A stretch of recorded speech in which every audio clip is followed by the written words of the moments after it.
Welcome to the Parts and Labor Motorcycle Podcast. It's brought to you by Biltwell Inc. We're going to dive deep into anything motorcycle related. We're going to introduce you to some of the most interesting friends we know. And we might even try to solve a problem or two. You got a question? That'd be cool. Send us a voice recording or an email. pod@biltwellinc.com. pod@biltwellinc.com. Guys, girls, welcome again to the Parts and Labor Motorcycle Podcast, brought to you by the good folks at Biltwell. I'm here today with my boss and my friend, Harold McGoo. Joining us via live remote teleconferencing is his partner in crime, Bill Bryant. And we're going to be here talking about the world-famous, or infamous, if you will, El Diablo Run taking place in Baja, California. It's every other year now, and it's coming up the first weekend of May 2025. Thanks for having me, Mike. Well, if I'm being honest, I didn't really have a choice in the matter, so you don't have to thank me for that. Bill just mandated that you guys were going to talk about it, and I was to join you. I would have preferred just to listen to you guys because I don't know that I have much to add about this thing. You guys founded it. You started it. Once, I think it's just kind of like it just keeps growing and doing its own thing at this point. I don't think there's any stopping it, but it had to start somewhere and start with someone, and it was you guys. And I would love to hear the story. I've heard the story a few times, but it's a great story, and I'd like to see if you guys could start with, who came up with this idea and what did the first one look like? You want me to start? Bill? Flynn, we got no audio. We got no Bill. audio on Bill, Flynn. Hold on. Sorry, that was me. Oh, I'm back. I remember my first Go for podcast. it, Are we still live? Yeah. Okay. I'll go. Go. The truth is, Bill did some few years before we did the first one. And The first one was in 2006, correct? Yes, 2006 was the first El Diablo run, but I'll let Bill tell you because I can't remember if he did it before or after he went to Iraq. How did the trip with the Vegas guys go, Bill? It was before. It was, I think, 2000. I think it was pre 9/11, but I'm not sure. It was right around. It was either 2000 or 2001. I had a Honda CB550, and if you remember back to those years, McGoo, we rode dirt bikes together with a big group of friends, had a lot of fun, but nobody else was into riding street bikes, and I had bought a DR350 a year or two before that and would commute about 30 miles on that thing because it was cheap, and I couldn't afford to have a dirt bike and a street bike, and I was interested in riding on the street, and so I bought that DR350, commuted on that for a while, and figured out how fun it was and how efficient it was to split lanes, and started getting more into the street side of things. So I bought that old Honda.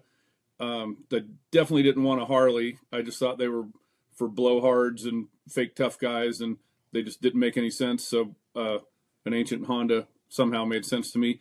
Then I found online there was a group out of Las Vegas called the CB750 Mutilation Society, and they were going to San Felipe. It's a mouthful. They were just, I didn't know any of them, but they all had, single overhead, mostly single overhead cam CB750s and a couple of really nice long choppers. And they just had, it was terrible website back in the day, like guest book kind of stuff. And I hit them up and said, hey, I know Mexico pretty well. I've been down there pre-running, racing and surfing and stuff for a long time. Do you mind if I join you? I got an old Honda. And they were like, sure, whatever, come on down. So that was the first real long ride I had ever done, that was camping from a motorcycle or a few hundred miles in a day.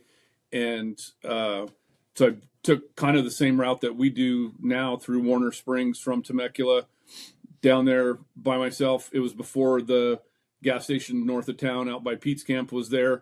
And I thought I would get better mileage, but I sucked at it. And I ran out of gas about probably 3 miles before town, and I just kind of rode the bike like a skateboard. I stood on the peg and just pushed until I just coasted into the Pemex and topped it off with gas. And I was like, okay, well, I made San Felipe. That was fun. And then I met up with the dudes, and we hung out all weekend. And I got kind of bored after about 2 days and said, hey, I'm going to go over to the Ensenada side and make it more of a loop. I never liked doing the same route somewhere and back, out and back just seems kind of boring.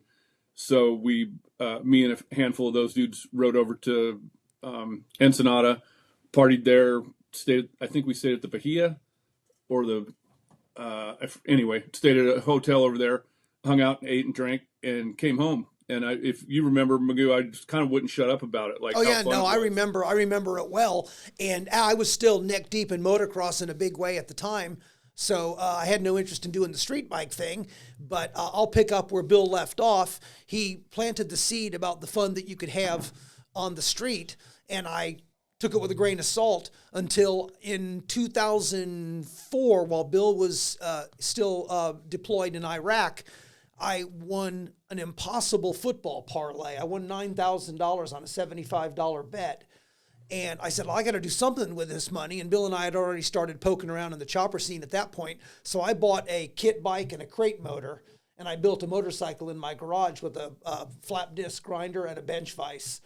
And Bill came home for R&R, and he saw my silly chopper, and he said, what in the hell is this? And I said, I just wanted to build a chopper. I have never ridden on pavement. I figured this is a good way to start. What should we do? And he said, well, we should shake it down. Have you ridden it? And I said, no, I haven't started it yet. So 2005, Bill loaded up some friends in his pickup truck and followed me on my maiden voyage for what amounted to the El Diablo Run route. You remember that, Bill? Just chasing me? Yeah. I was an idiot, man. I was wearing sneakers and basketball shorts and mesh tank tops and pudding bowls. I didn't know anything about the chopper lifestyle at that point, but I just successfully built a motorcycle that got me there and back. So I said, well, you've always had an affinity for fashion, so pudding bowls and basketball jerseys. It was a good look. It was a good look. We have some photos somewhere. But I did it. I did it, and that was showing off those muscles. To me, that was the proof of concept. I said, man, if I can build a motorcycle from scratch and ride it to Baja and back, anybody can do this. And that was in 2005. So I told Bill, I'm going to build a new bike. Let's do another one of these things and try to rustle up some people. So Bill started the thread in Jockey Journal. I think so, yeah. Yeah, Bill started a thread in Jockey Journal 6 months before our Kickstands Up date, and said we're going to be meeting at a restaurant in Temecula the night before the ride, and 45 dudes and 2 chicks showed up. Do you remember that, Bill? 2 chicks showed up quite out of nowhere and said, what do you guys do? And he said, we're meeting here to go to Baja on motorcycles. And she said, oh, I have a motorcycle. Where do we start? When does it? We start tomorrow. And some 50-year-old chick showed up on a Sportster and rode the whole damn thing. Yeah. Not much has changed. Hey, talk to me about this Jockey Journal. What is that? Sounds weird. You meet dudes on the internet there? Yeah, I used to meet dudes on the internet at a place called Jockey Journal, amongst other places. Well, it was a message foray? board. It was a message board, but it was reasonably robust, and it was started, I believe, by a automotive message board or feed, wasn't it? Yes, the guy from the Ham, and they both still exist today. Message boards are kind of a thing of the past, but they're also a great archive of technical knowledge and all that kind of stuff. And I believe his name was Ryan, started both of those, and motorcycles were never really his thing. He's more of a hot rod guy. And I think he started the Jockey Journal to get motorcycles off the Ham board. Well, it worked. I lived on that thing. What's that? I lived on that thing. I loved it. It did a really effective job of helping us get the word about the El Diablo Run out. Like I said, year one, 47 people showed up, and it felt quite kind of, quaint and intimate. But 12 months later, we had 150 guys showed up, and that was just on the strength of the virality of the vibe. Everybody lived on Jockey Journal for the next 10 months talking about how cool the El Diablo Run was. And that was pretty rewarding because we'd never done anything like it. And it was different. I remember when I got back from Iraq, we were talking about Built Well, which we had kind of started over email back and forth while I was deployed. And we had that business plan was kind of getting executed behind the scenes while we were working on other stuff. And you and I and Flynn, who happens to be the producer of this show, and my son, went to Laughlin just to check out. Neither of us had ever been to like a big motorcycle rally, and we drove out there and walked around, and I remember just being really dejected because I wanted to do Biltwell so bad and wanted to do this EDR thing, and we went to Laughlin, and I was like, man, if this is what the motorcycle industry is, I don't know. This is just gross. And I remember you having the same kind of feeling. Oh, and I'd gone 6 months earlier. I'd gone to Sturgis. I went to the 75th in 2005. Took my mom to Sturgis because they had a free Jack Daniels tent. And I said, this is the worst week of my life. I cannot believe that people think this is a thing. So when Bill and I went to Laughlin, we said, okay, what do we do? And he said, well, let's do the El Diablo run, because Bill said, we have to be honest with ourselves. We're never going to get on the cover of Easy Rider. We're never going to build a show-stopping motorcycle. But we know how to have fun. I surfed, you rode BMX. We know how to go to Baja and drink beer. And that's what we did. And that was kind of the impetus behind the whole built well, ride motorcycles, have fun ethos, was just built on the fact that we did El Diablo Run before anybody else got around to doing it. Where'd the name come from? Just the Devil Run. Mount Diablo right there? That's the El Diablo Dry Lake. Yeah. Is right there. And it just seemed like I don't know, we bounced it back and forth, and that seemed like a good name for it. Yeah, it stuck. It stuck. And it has a nice nickname. EDR was easy to say on message boards 100 times a day. I'm surprised El Dorado Ranch hasn't sent you a cease and desist yet. I bet they're getting that paperwork in order. They probably are. Send it. We actually have a trademark on it, so that it can't be used. Okay, yeah, they don't. They don't. Yeah. It expanded rapidly, and year two, we had made it clear to everybody year one that we weren't interested in sponsorship, and we weren't interested in vendors, and we weren't there to hold anybody's hands. Wait. No sponsorship, no vendors, no hand holding? No, year one. What if I want to buy a patch? Letting people know where I went. And no less an authority on that sort of thing than a guy named Wes White, who was doing 4 Aces cycles at the time. Shout out, Bill, Wes White. Yeah, Bill, you gotta let us do something, because you guys are doing all the heavy lifting on this thing, and it's really cool. So let us help out. And they gave us money for gas, and they gave us money to help defray the cost of the campground. And the only caveat that we told anybody who wished to sponsor the event was that you have to attend the ride. And Bill reckoned rightly that if you get people to give us money and rustle up a crew and go on the ride, it's just going to grow organically for that reason alone. And he was right. We had a dozen or 13 sponsors by year 3, and we were renting an entire campground on the coast of Baja and on the Sea of Cortez. And 250, 300 people were all sleeping on our dime and eating free tacos and drinking free beer, because of the generosity of both Biltwell and the sponsors that came at the time. And it's kind of been that way ever since. Hey, off topic. Why you got all those Band-Aids on your hands? Is Paula abusing you? No, this is off-putting. Are you okay? I worked the warehouse yesterday, and I got paper cuts from folding cardboard boxes. Is Biltwell doing that bad while you're working the warehouse? No, but okay. I also changed the toilet lids, Mike. So all right, well, that's probably why they're all loose and crooked. I digress. So where you said you rented a camp? What camp were you guys at that first and second year? Well, Bill had been going to that camp for 25 years at that point. It's called Rubens Campo. And it's where Bill's buddy, Ron Brandt, liked to park his race car when the race went through San Felipe. And I'll let Bill tell you about Rubens Camp, because he knows what it was like before, and I can tell you what it's like after. It's pretty rough. Well, it used to be, so now it's Rubens is one half and Kiki's is the other.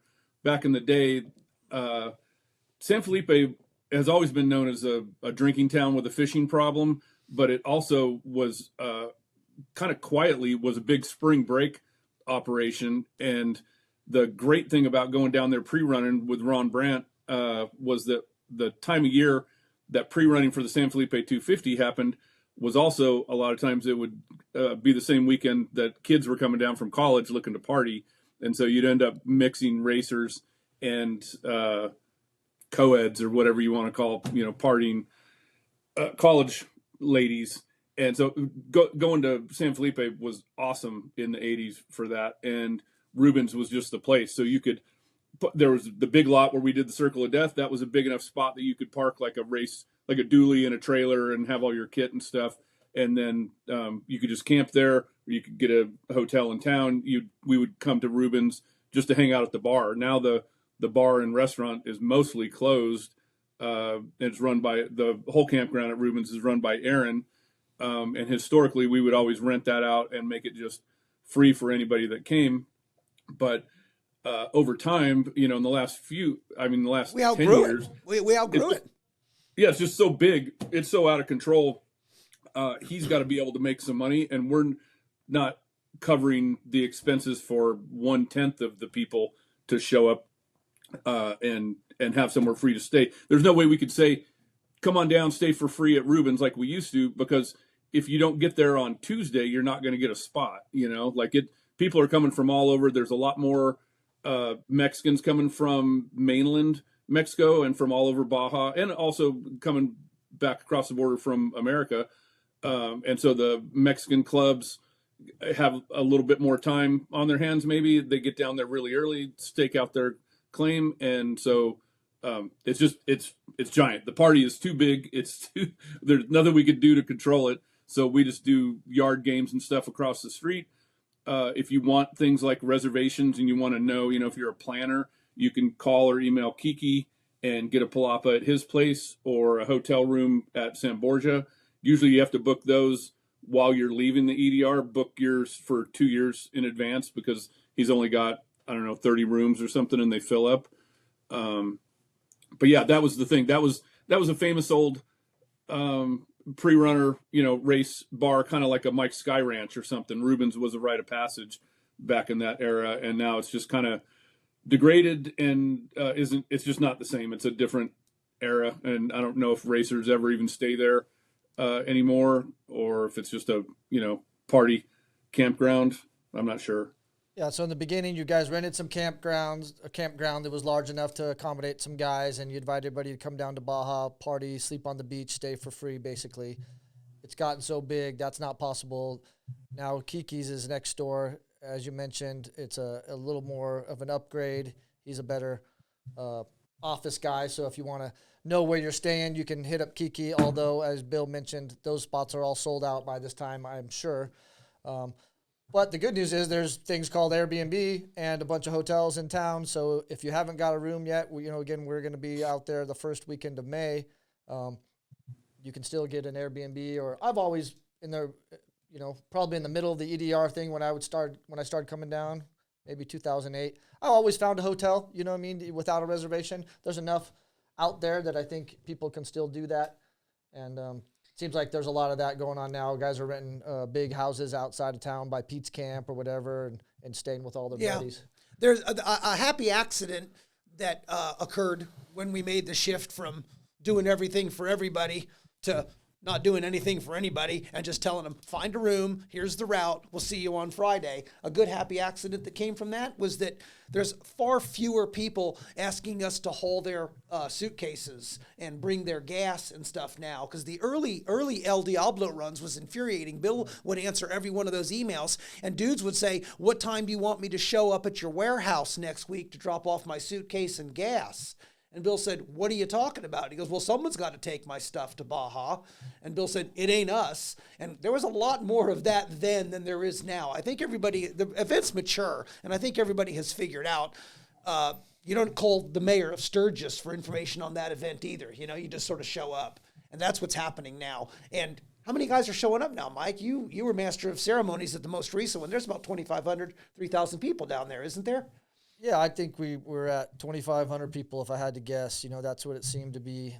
I think we guesstimated 900 bikes or something on the Malecon on our Saturday night bike show. That's awesome. So that's I figure a few people weren't there at the bike show. They're probably hungover. So yeah, we're pushing 2,000 or 3,000 people. Again, it's hard to count them because we don't have an official party and we're not standing at the door somewhere with a clicker. No, we don't. Yeah, we don't hand out armbands. We don't take head counts. Yeah, I think it's changed. It's definitely changed over the years, but some of it is still exactly the same. The potholes will still sneak up on you.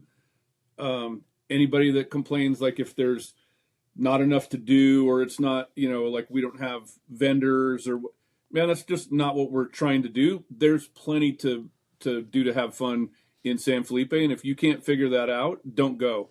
Like Yeah. if you want to go shopping in a parking lot, there's a bunch of events for you, and You can still go camp on shopping in the beach. parking lot here, you know? Yeah, you can. Yeah, but you're gonna get a Senior Lopez pullover and a straw hat. Yeah. Yeah, shot glass in the shape of a wiener. Yeah. Right, yeah, you get the little boob, shot glasses or whatever. Boob mug. You can still camp on the beach. If you want to ride your bike down there and camp on the beach, you just talk to Kiki, and I think he lets you do it for free. But I'm not going to make that promise. If it's not free, it's real cheap. And same with Rubens. You can talk to Aaron if there's a spot. You can pay. You get a wristband now. That way, he makes some money too, and he makes way more money than he used to when we would negotiate and pay for renting the campground all in one time. According to Aaron, he loses money. Yeah. Well, yeah. Yeah.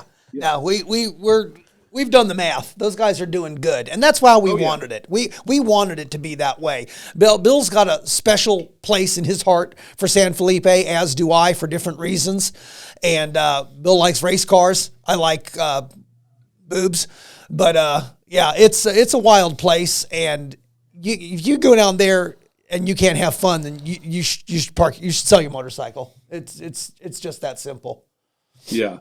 And now, with the crowd the size that it is, we back in the day, we did the thing we called the coctagon, which was, guys beating each other with wiffle ball bats. And, man, we have too much at stake with Biltwell to do stuff that really puts people in danger. And that's why we finally killed the Circle of Death. The last time we did it, dude was drunk, rode his Dyna right into the crowd. Luckily, the guy that he hit and knocked out was the guy that was running around wearing nothing but a vest, frying on acid the day before, trying to fight everybody. And so when it knocked that guy out, nobody really cared. But what if that was somebody's sweet girlfriend that just got clipped by a Dyna?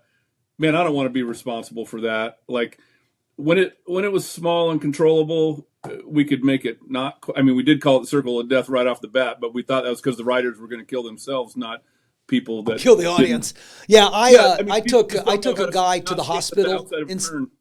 I'm sorry, Bill. I took a guy to the hospital in San Felipe because he got his head run over and he had a doorknob hanging off of his skull. I mean, it was bananas. And then the coctagon, somebody dislocated their bicep in the last coctagon that we did, and I drove that guy to the border so he could Uber across the border and go to a San Diego hospital and have his arm worked on.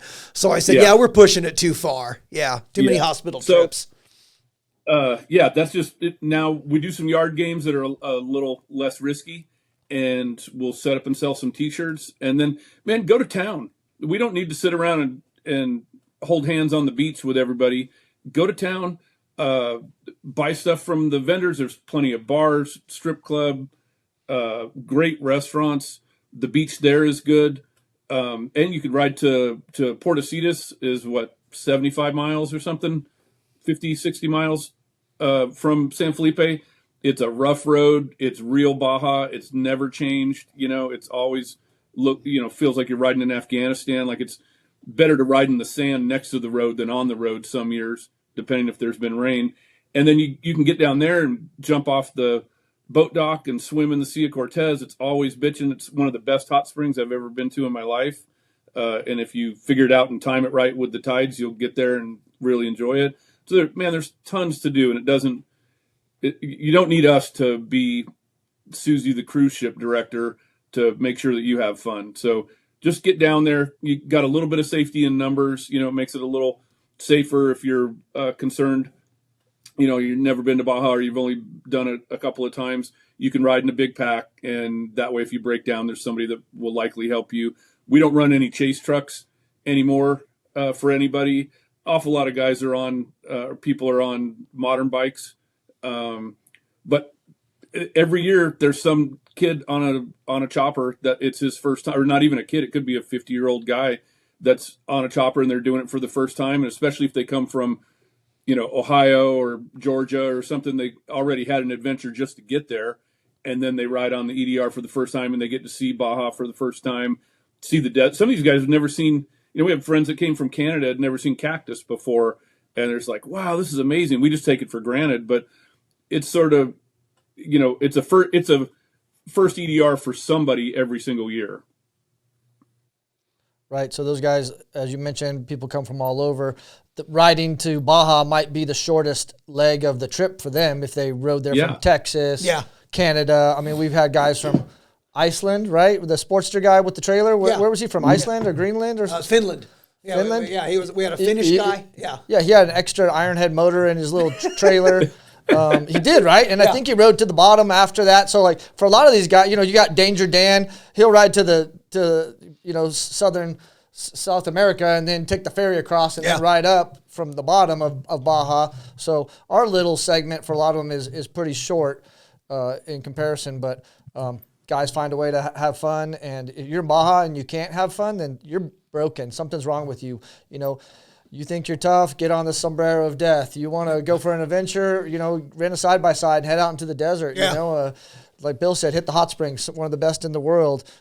Go have the most delicious food you ever had at Pete's Camp. Is that your Apple Watch? Yeah, sorry about that. Man, if you can't control your technology, you shouldn't have any technology. I had it set to let us know when we were at 25 minutes. Okay, well, that clock says we're at 25 minutes. We don't need an iPhone for that, Harold. That's why we have a timer on the wall, but I remember my first podcast. Anyway, yeah, Baja's a great time. A lot of guys come, and every single time they leave with the story, and we quit bringing the chase trailer because the chase trailer got bigger and bigger, and it was always full. We could never bring a big enough trailer because there's always somebody that's got a flat tire, dead battery, or some other problem. I want to say you're only 250 miles from the border, man. Figure it out. That's how we met our good friend Jonathan Griffith from Claiborne. It was him breaking down, coming back from the EDR. And I always say I'll stop once for anybody, then I'm not stopping again. But well, what's funny about that's evolved over the years is there's way more people on modern bikes, and I swear it's a Sportster or a Dyna every time now. Like, I haven't seen a chopper on our trailer in years, but every time we're bringing back some bike that's catastrophic, it's a modern bike. Yeah, it's a modern, reliable bike, and that's just a testimony to how tough those. Yeah, the Mexican miles. I remember when we were living on those message boards talking about it, and they'd say, 170-mile day. What, are you kidding? That's the longest 170 miles you'll do day one. It's grim. Yeah, it is grim. Yeah, but just getting through Mexicali is so hot, and the traffic is gnarly, and especially if you don't know where you're going really. Because they change it every 3 years too. Mexicali diverts traffic every third year, so it's a new route every time.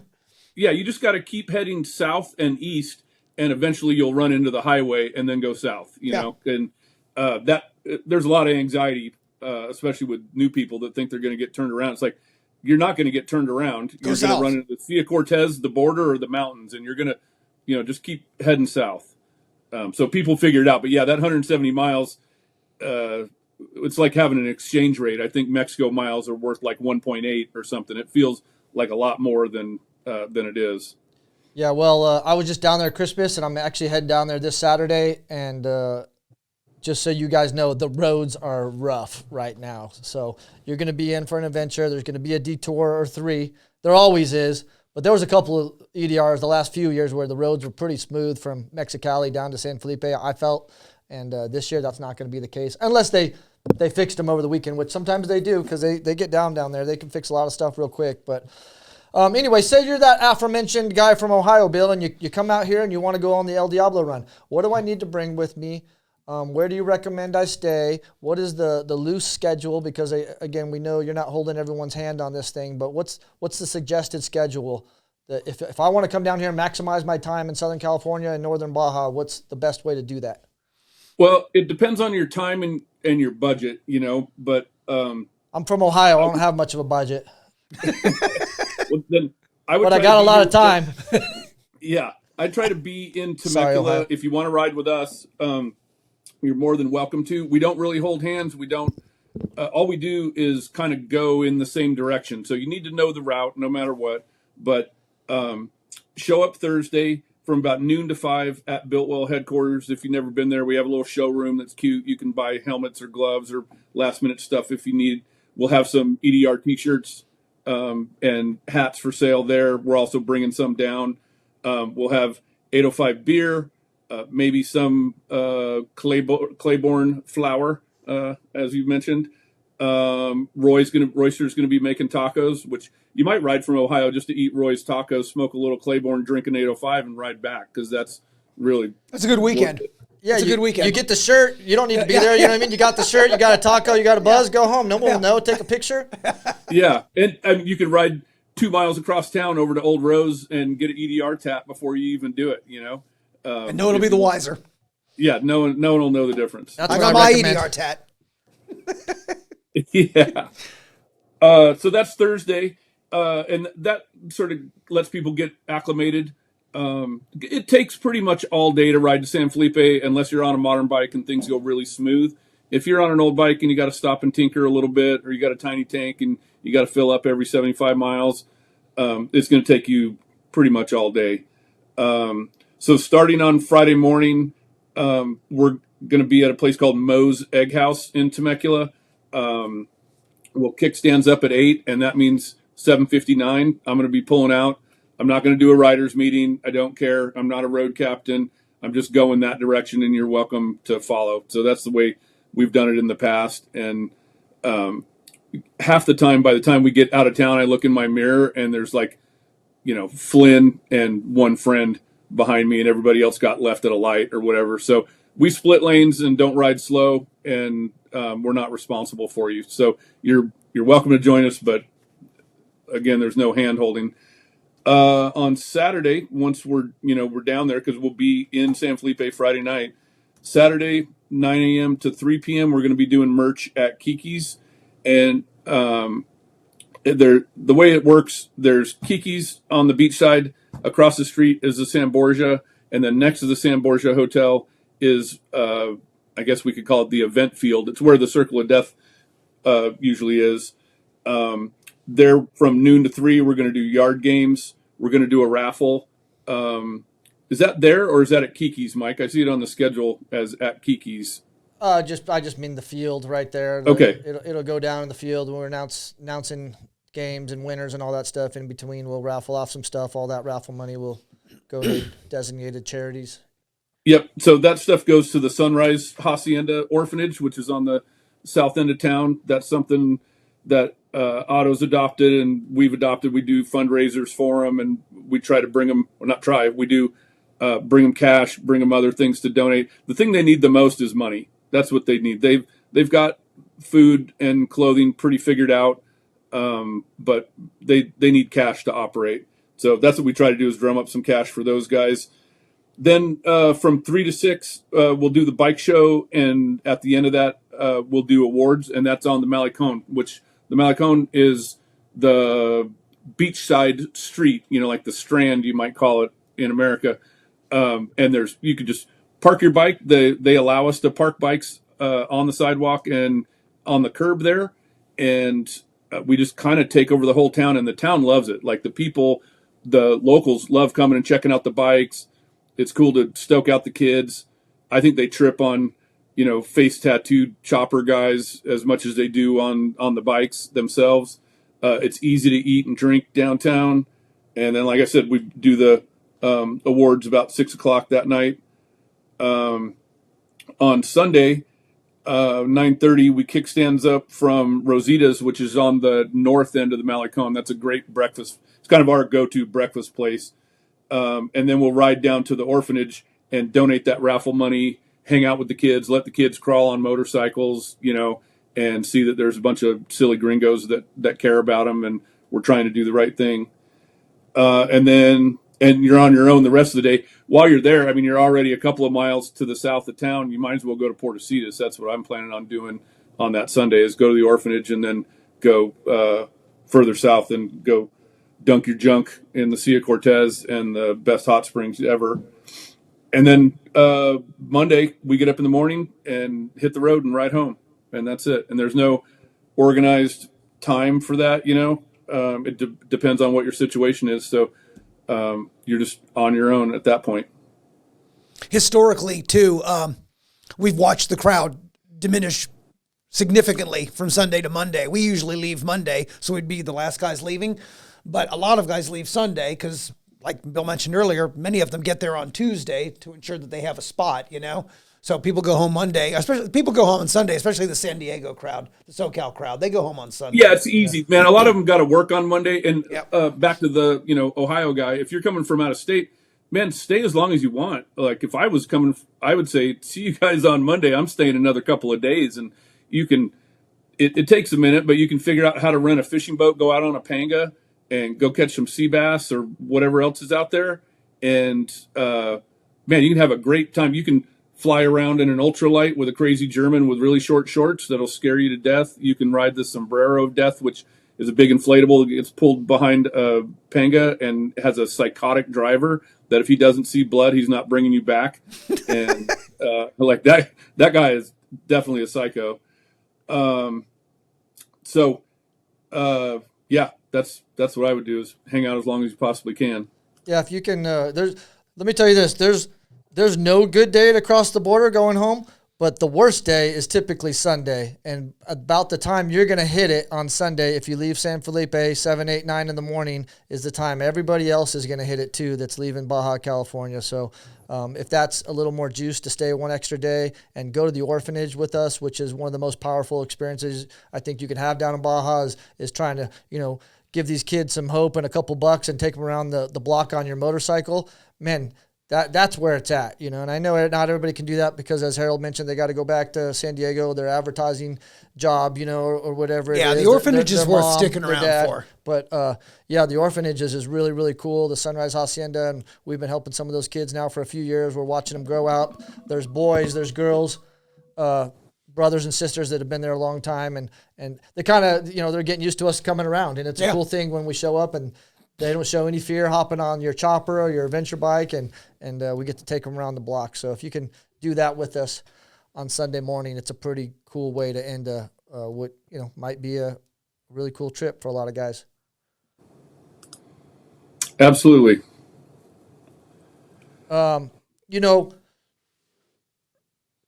Baja does most of the work on this for us.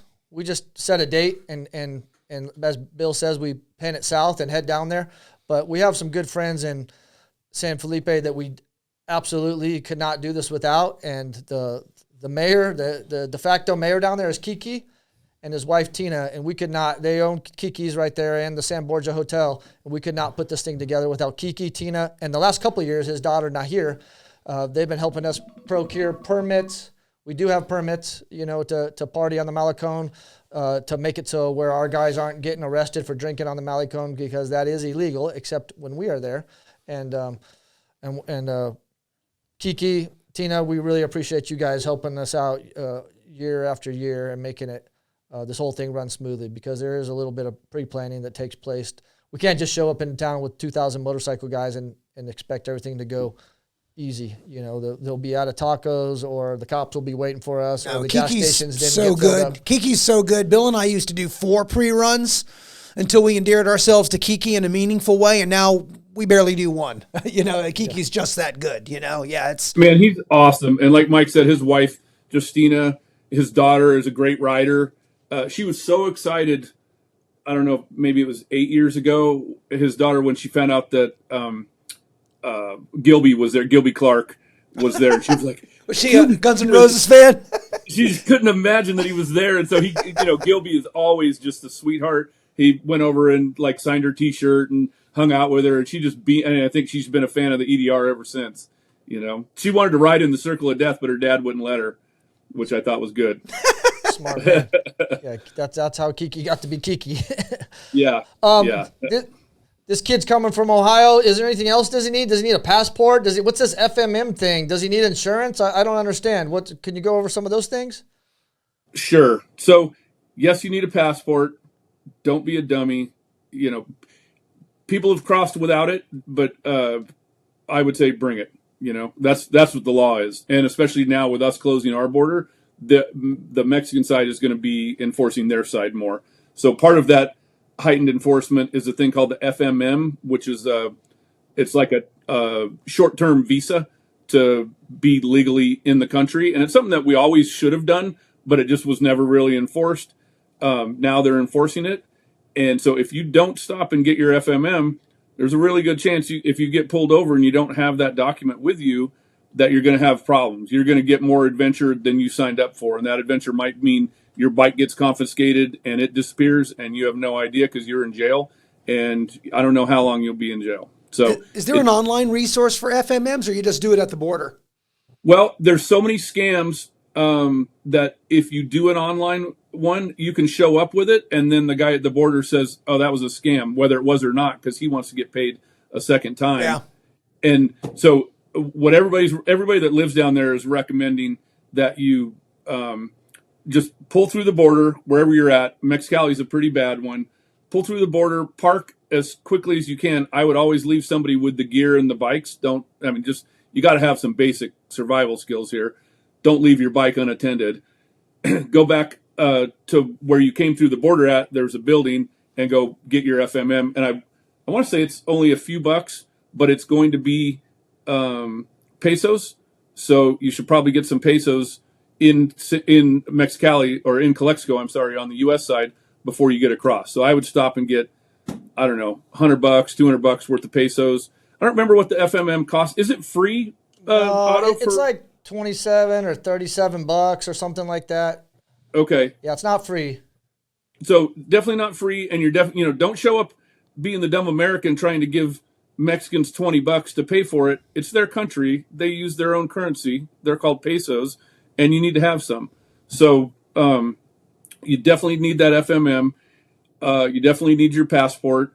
I would recommend getting insurance. We use Baja Bound, so it's bajabound.com, and there's links on the El Diablo Run site on Builtwell.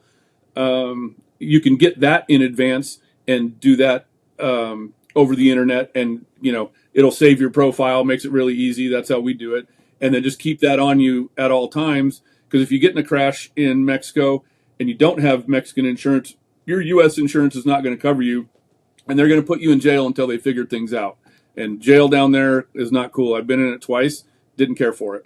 So my pro tip for the Baja Bound insurance bill, if I can interject quickly, my pro tip for that is don't skimp. The difference in the least insurance you can get and the most insurance you can get from Baja Bound is about $40, and that's that $40 that will make it so that you can keep your motorcycle in the event of a crash, or if you kill some kid that runs in front of you, you're covered. So don't skimp on the Baja insurance, because it can get ugly without it.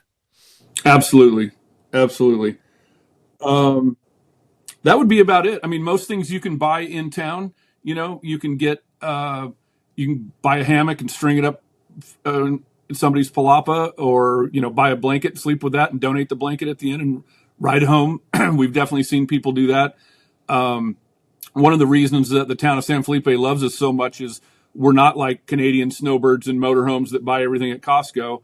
Our guys show up with virtually nothing and buy every meal, every drink, all that stuff in San Felipe. So our event really contributes a lot to their local economy for that weekend. Not to mention there's some hangover to it too, where people go down there and discover it for the first time, and then they end up going to San Felipe on their own. They feel comfortable down there, all that. So there's a lot of extra sort of little benefits that this brings to the town that we're proud of. What else, Otto? Did we miss anything?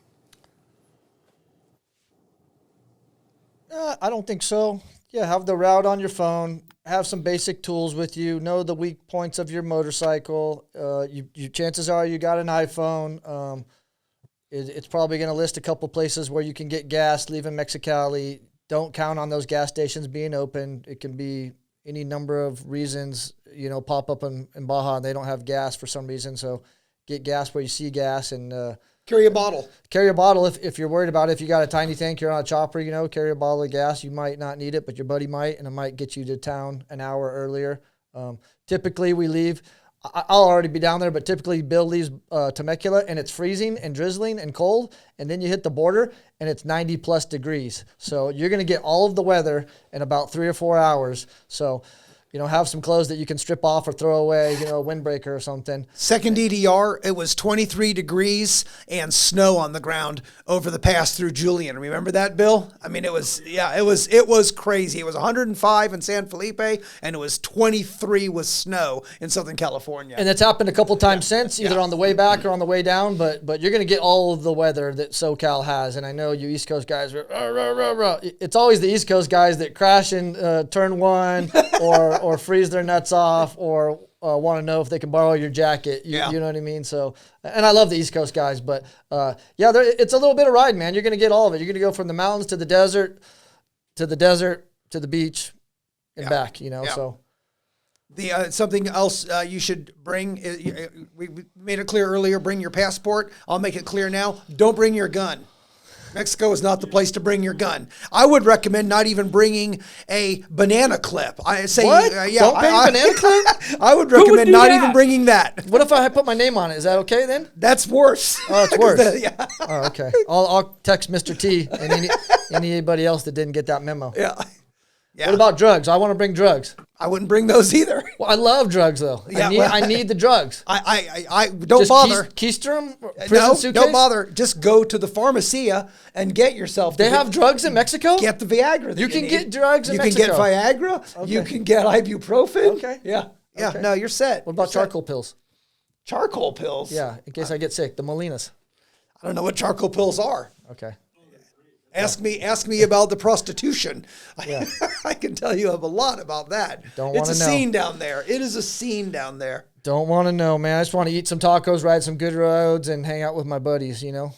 That's what I want to do. That's what you can do on the El Diablo run. It's really quite good. I've missed the last couple. I was in Asia doing stuff one year, and I had COVID one year, so I've missed the last two. I'm looking forward to this one. I'm going to burn it down. Those have arguably been some of the best ones, probably because you weren't there. That's what I'm told. Yeah. But I bet you no one lit themselves on fire, though. Yeah. Yeah. Oh, thank goodness. Yeah. Yeah. And we don't have anybody to drive anybody to the hospital and back to the border. So we're hoping you show up this year. Yeah, it's good. It'll change your life. It's a fun time. That's a big list, Mike. It is. I think we hit everything on my list. Bill, you got anything else? Talk to me. No, not really. I think, that's about it. I mean, we went over all the things that you need to have. Just be prepared, be self-reliant, have a plan to get yourself out. If your bike is shady, at least ride with some friends. If you are totally solo, that's 100% fine too. You'll have friends by the time you go home on Sunday or Monday. That's for sure. Absolutely. We used to say, one of the, not slogans, but things we used to say about the EDR that made us love it so much. Now the term has changed. We used to say shared hardship breeds camaraderie, and it was like anytime you go through something kind of tough, then the people that you're around become your friends. And now that's called trauma bonding. I didn't know that till recently. That's a nice term. Trauma bonding. Yeah, I think you can get a day off work for that. Yeah. So tell your boss that you need to trauma bond for your mental health and take a few days and go drink out of coconuts in San Felipe and ride your motorcycle, preferably an old shitty one. Yeah. And we'll see you down there. Yeah, it sounds good, guys. First weekend May. I keep saying that because I don't know the exact dates. I think it's 3, 4, 5. It is May 1st through the 5th, which you might know as Cinco de Mayo, which I don't think is an actual Mexican holiday. I think that's a made-up American thing. It is. It's made up a holiday in America to sell more beer. The Mexican Independence Day is September 16th. So Cinco de Mayo makes no sense, but it's a good reason to burn it down in Baja. So, absolutely. Yeah. Exactly. And it would get you back in time for Mother's Day, because we definitely made that mistake a few times and held it on Mother's Day weekend, and that made everybody mad, all the moms.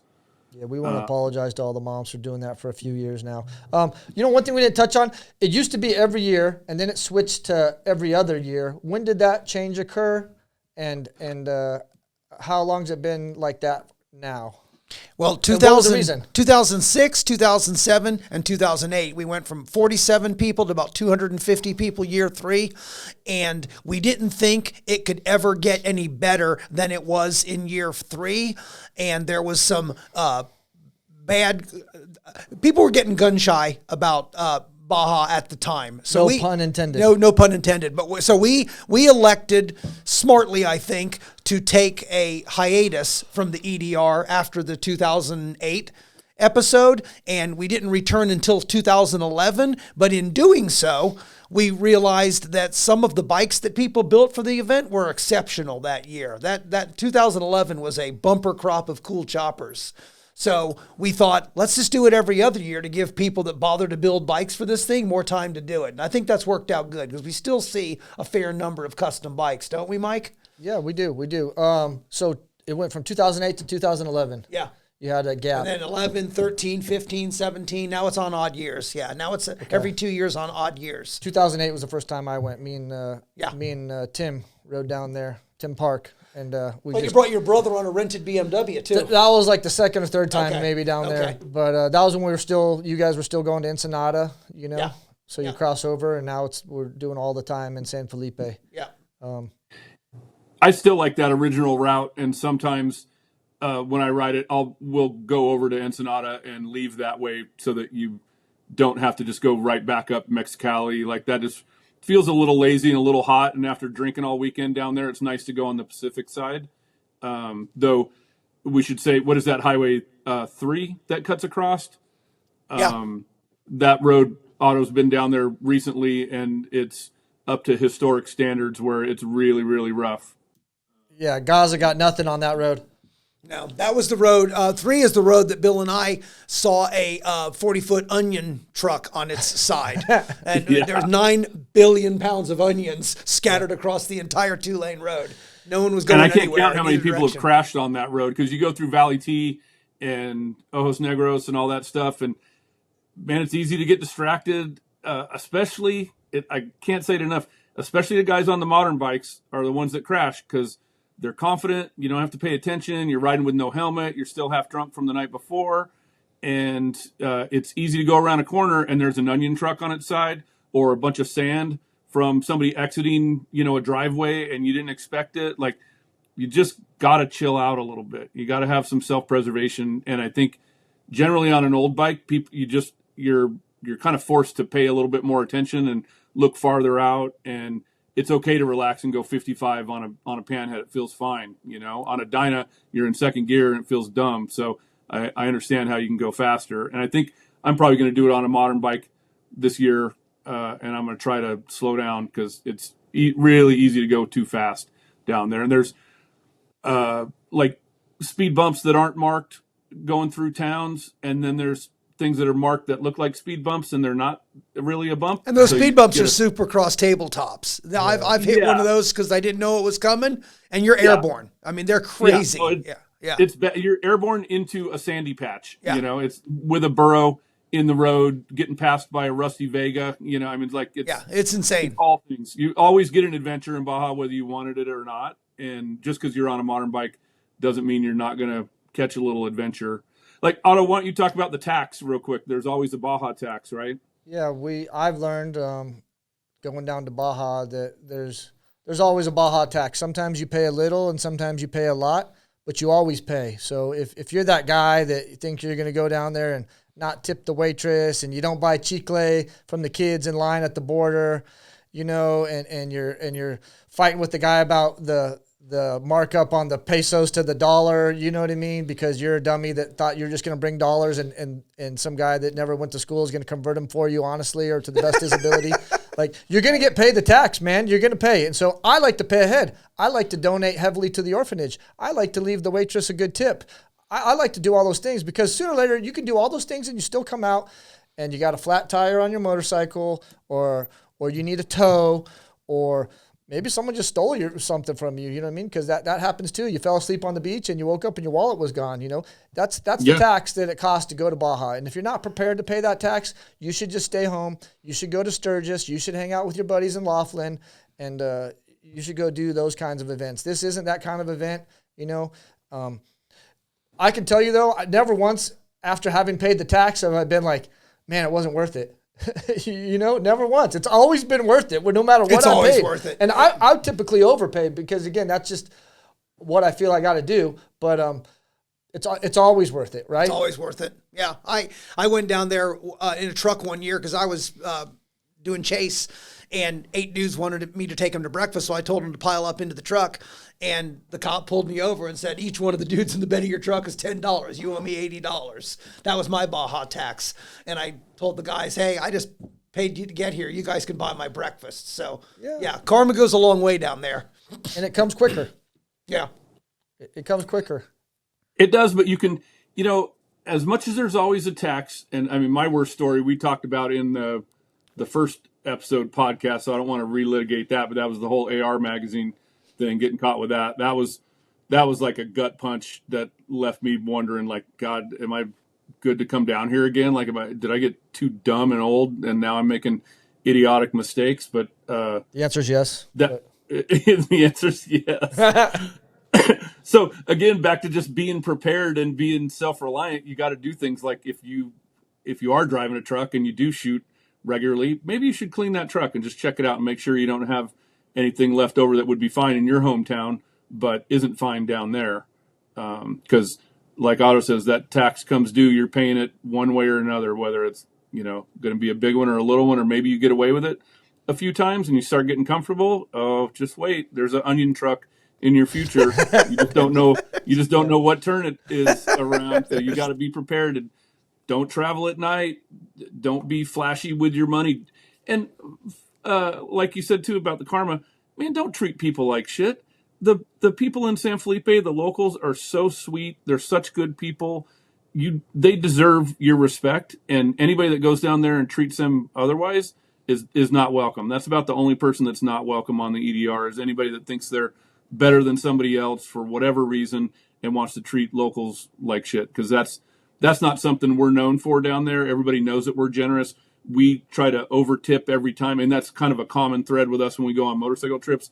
We always want to leave a good impression, because we generally start with a pretty bad impression. When we roll into a place and 25 dirty guys on bikes go in and start ordering, the waitresses and the cooks are like, oh God, these scumbags, Yeah. But then we'll tip 50% or 100% on our meals, and we're respectful and nice.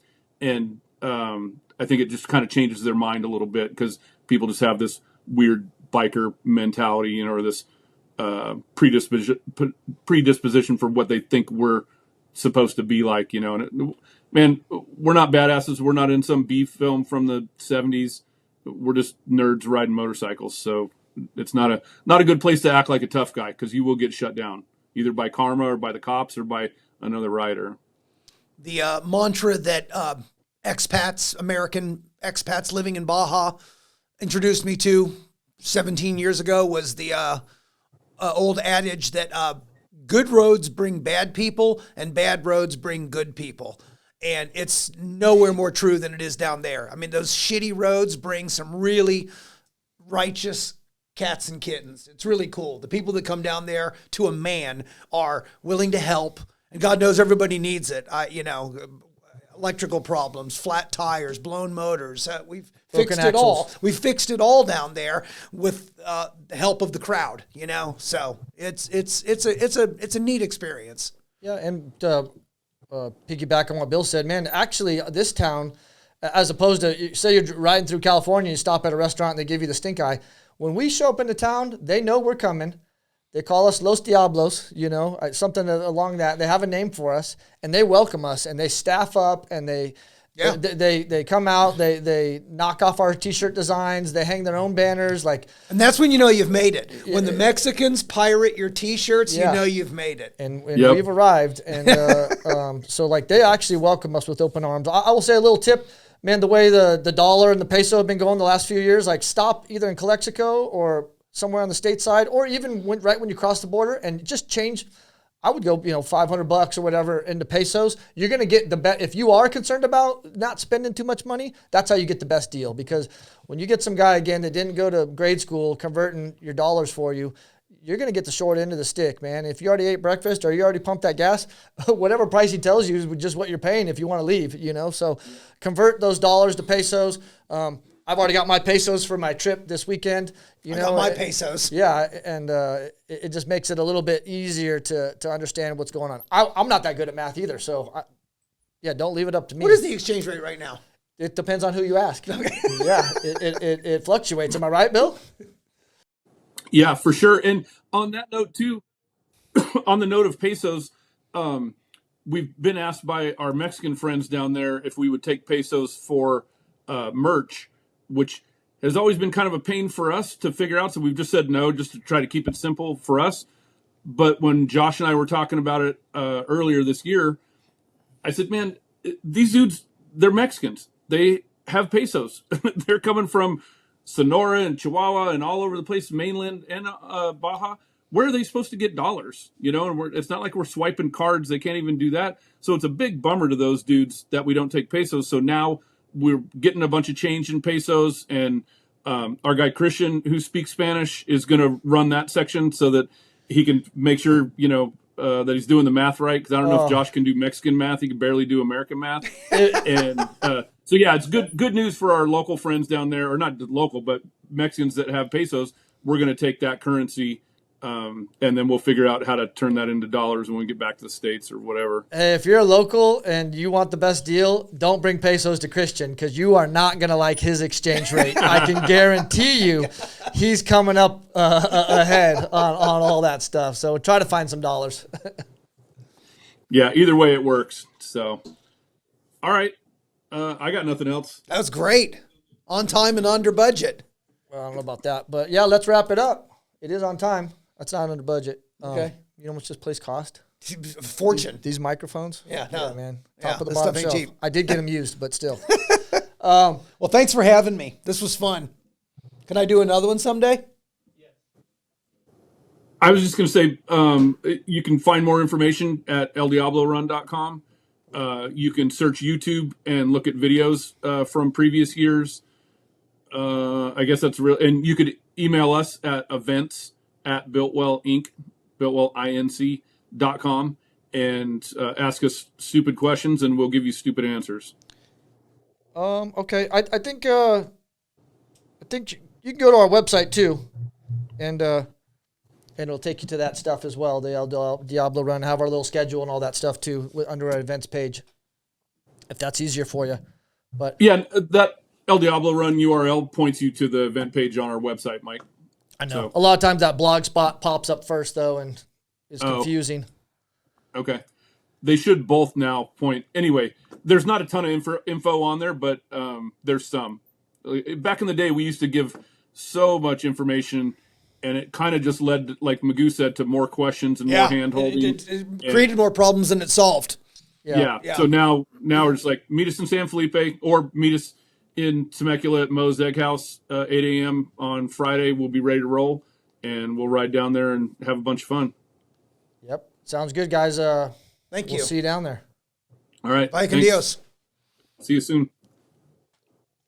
Well, thanks for listening to another episode of the Parts and Labor Podcast, brought to you by Builtwell. Got any feedback or questions for us? Send a voice recording or email to pod@builtwellinc.com, and we'll see you next time.